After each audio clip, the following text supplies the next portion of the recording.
Sosok Tip Hein Poulon sempat jadi perbincangan publik Indonesia. Setelah bule asal Prancis memilih untuk menikah dengan Amal, pria asal Banda Aceh. Bahkan Tip Hein Poulon rela memilih untuk menjadi seorang mualaf. Akan tetapi, pernikahan yang baru seumur jagung itu kini tengah diterpa isu kurang sedap.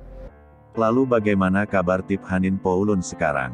Kabarnya kini Tip Hein Poulon kini bergabung dengan RANS Angel, supporter wanita untuk klub sepak bola RANS Cilegon FC milik Raffi Ahmad dan Rudy Salim. Keterlibatan Tip Hein Poulon menjadi RANS Angel juga karena dirinya bekerja di Prestige Image Motor Cars, showroom milik Rudy Salim. Tip Hein Poulon kerap membagikan kisahnya di TikTok dan Instagram. Pernikahannya dengan Amal sempat hebohkan publik. Kini Tip Hein Poulon justru dirundung pertanyaan oleh netizen.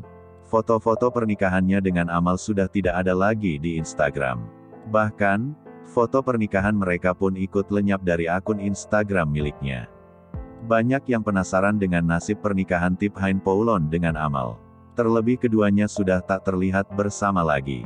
Foto terbaru Tip Hein justru bersama pria yang juga bagian dari RANS, saat berada di Turki. @Zahisyao, banyak betul fotonya, jaga perasaannya, kalau masih sih. Bah, lakinya mana ya, perasaan dulu ada laki dah, tanya Haris Sandibok. Sesuatu yang halal namun paling dibenci Allah adalah perceraian, tambah Travelers garis bawah Nosan. Sudah tidak ke Aceh lagi, imbuh Miftah garis bawah Ma. Meski tak ada lagi foto sang suami di Instagram, di TikTok Tip Hein Poulon sempat mengunggah video bareng suami. Terakhir mengunggah video bareng suami yakni tanggal 11 Agustus tahun 2021 lalu. Saat itu Tip Hein Poulon tengah mempromosikan produk kecantikan.